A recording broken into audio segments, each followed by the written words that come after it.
Olá, internautas, estamos de volta aqui no Espaço Online. Hoje o nosso assunto é anabolizantes. Nós estamos conversando com o Dr. Nabil Goraeb, que é médico cardiologista. Ele pertence ao Hospital Dante Pazanese, também ao Hospital do Coração, e é presidente do Departamento de Cardiologia do Esporte da Sociedade Brasileira de Cardiologia. Nós contamos aqui em nossos estúdios também com a repórter Isilda Alves, que está participando conosco e tem mais uma pergunta para o nosso convidado. Doutor Nabil Goraeb, é uma confusão aí das consequências, porque quem indica geralmente argumenta assim, mas tem uso médico. Então, seria importante explicar quando é utilizado para tratamento e por que ele não pode ser, o anabolizante não deve ser de forma nenhuma usado do ponto de vista estético. O que a gente pode responder, Isilda, é que, na verdade, o uso sempre é uso médico, na deficiência das condições físicas do indivíduo, tipo caquexia, que a gente chama, quer dizer, aquele estado terminal de uma doença, uma cirurgia de grande porte que a pessoa ficou debilitada. Então, existem indicações específicas. E não o uso em academia, isso é absurdo. E quando é usado no esporte, é doping. Então, nós devemos sempre lembrar, o uso de anabolizantes é um uso exclusivamente médico para doenças que necessitam de um estimulante que faça melhorar a condição física das pessoas que estão debilitadas. E não no indivíduo que quer ganhar musculatura, como é usado hoje. Infelizmente, essa história de usar em academias, usar no esporte, elas têm aquela famosa frase, quero levar vantagem, quero ter vantagem. Na academia, o indivíduo quer ter um crescimento do músculo, aliás, que é um crescimento falso, que na hora que ele deixa de usar aquilo murcha mesmo, né? É um crescimento falso com efeitos colaterais. Dizer que doses pequenas não dão efeitos colaterais também é uma grande bobagem, uma grande mentira, porque dá efeito colateral sem dúvida nenhuma. O problema é que sempre diminui. Aquela história mesmo, dizer que a maconha não tem problema, quer dizer, tudo que gira, a turma diminui. As pessoas interessadas em vender aquele produto proibido vão dizer, a dose pequena não tem problema, só doses grandes que vão fazer. Não, senhor. As doses pequenas em indivíduos normais vão trazer deficiências, inclusive bloqueando a fabricação da testosterona natural do indivíduo, que é produzida pelo testículo dele, e a mulher tem uma produção pequena de testosterona, que é natural isso. Quer dizer, isso vai tornar realmente descontrolar totalmente o quadro metabólico de uma pessoa com uso de anabolizantes, em doses pequenas ou não, mas em doses indevidas. Esse é que é a grande chave da história. Não tem dose, eu vou usar um pouquinho só. Não existe isso. Se você está usando e deu efeitos, é porque está em dose grande. Agora, doutor, no caso da pessoa que utiliza o anabolizante, se por algum motivo ela precisa parar, em quanto tempo, digamos, que ela começa, entre aspas, a murchar? Na verdade, ela vai ter que desmamar do uso do anabolizante. Ele tem que ser retirado paulatinamente para o corpo voltar a fabricar o hormônio. Porque o nosso corpo tem um feedback, tem um retorno. Quando você começa a usar hormônios por via oral, seja hormônio de tireoide, seja hormônio de hipófise, seja hormônio dos testículos, ou testosterona, você tem que fazer uma retirada gradual para o corpo começar a fabricar naturalmente. Porque quando ele começa a receber externamente, o corpo para de fabricar e atrofia a glândula que fabrica esse hormônio. Então, temos que tirar paulatinamente, gradualmente. Então, é importante ter uma orientação médica, ter licença para usar isso direitinho, poder justificar para a polícia, para o Conselho Regional, se o uso de anabolizantes está sendo usado de uma maneira indevida ou não. Por se tratar de um tema polêmico, nós temos muitas perguntas feitas ao Dr. Nabil Goraeb, entre elas uma importante, doutor. Vamos à próxima pergunta. Eu gostaria de saber se essa Decadurabolin, essa Dilatestrona que eu já tomei, se possa, assim, ter alguns danos, assim, piores, né, à saúde, se possa levar a algum tipo de doença. Essas 3 vezes que eu usei.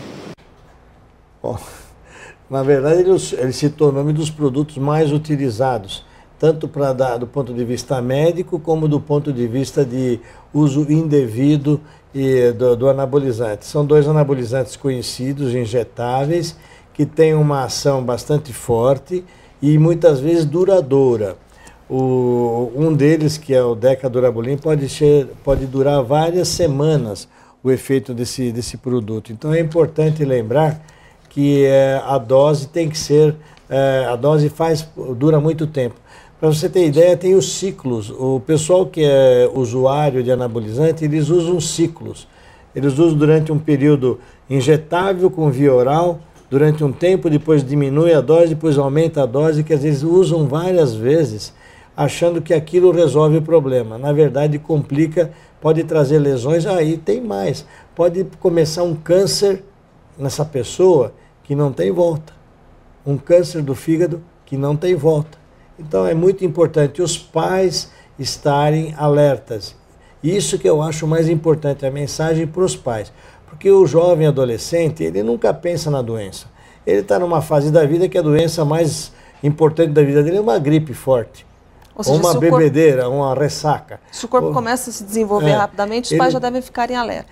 Porque o crescimento muito rápido da musculatura tem coisa atrás. Tem que procurar, tem que tomar cuidado. Nós não somos contra o uso de musculação em academia, muito pelo contrário, hoje a musculação faz parte do tratamento de doentes de coração graves. Então todo indivíduo deve fazer musculação orientado, num período bem regulado, com tudo o que precisa ser feito. Agora, usar anabolizante para ganhar músculo, ganhar força física e estética, é um grave erro que pode levar a consequências definitivas. E não são poucos os casos de indivíduos que usaram demais e acabaram morrendo. Hoje o nosso assunto é anabolizantes. Aqui no Espaço Online nós estamos recebendo o Dr. Nabil Goraeb. A repórter Isilda Alves está aqui conosco e tem mais uma pergunta para o nosso convidado. Daqui a pouco o Dr. Nabil vai nos mostrar fotos que ele trouxe, mostrando as consequências do anabolizante em pessoas que quiseram ganhar músculos rapidamente. Mas eu gostaria que antes o Dr. Nabil nos explicasse uma dúvida que sempre surge quando tem esse assunto. Dr. Nabil, se a lei é clara, onde está a fiscalização? Pois é. Eu acho que a gente não, como tudo no Brasil, fiscalização e manutenção são duas palavras esquecidas. Ninguém fiscaliza e ninguém faz manutenção de nada. Então o que nós devemos lembrar é que a família tem que ser a grande chave da história, porque o adolescente, muitas vezes ele é induzido ao erro, porque ele tem boa fé, ele acredita que aquilo é bom para ele, que é bonito, que é saúde, que mostrar musculatura vai fazê-lo ficar melhor entre os colegas, o tanquinho que... Então, na verdade, a gente tem que orientar as famílias e os adolescentes, as pessoas devem saber disso. O grande problema está que a fiscalização ela só age realmente quando é denunciado. E as academias que utilizam anabolizantes não ficam expostos. Esse é o grande problema. Eu gostaria de lembrar um dado importante, Isilda, é que normalmente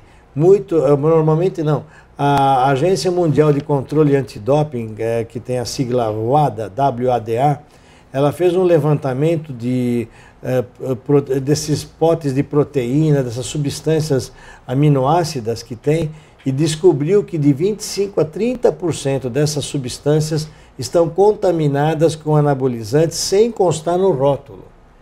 E, aliás, isso nós vimos recentemente, quando foi denunciado o uso de remédios para emagrecer, que eram naturais e tinham sibutramina contaminando esses medicamentos. Então, em doses elevadas. Em doses elevadas que causaram danos, inclusive, do ponto de vista de saúde. Então, mostrando que a contaminação é o grande problema desses produtos que não são remédios, são considerados suplementos alimentares.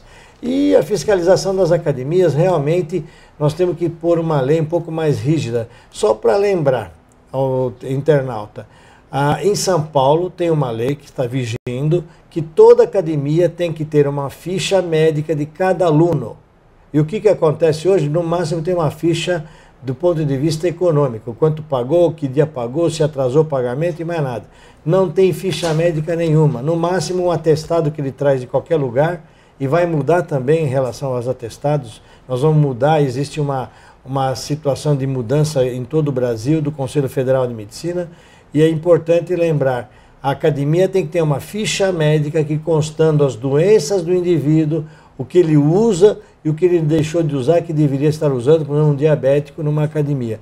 Então, Na verdade, as academias têm que ser um pouco mais organizadas, que a legislação existe. E, como a Isilda falou, como nós todos sabemos, a fiscalização tem que ser um pouco mais rígida e mais dura realmente. Nós estamos conversando com o Dr. Nabil Goraeb. No próximo bloco ele vai responder a essa pergunta que você acompanha agora. Os efeitos de tomar o anabolizante, eles são perceptíveis rapidamente ou geralmente é mais cumulativo e demora um tempo para acontecer, para aparecerem os sintomas de você realmente tomar o anabolizante, ou você pode aplicar ele no seu corpo e de uma hora para outra já ter algum efeito? Já já você acompanha a resposta do Dr. Nabil Goraeb. Jovem Pan Online, Pan Rádio, com imagem online.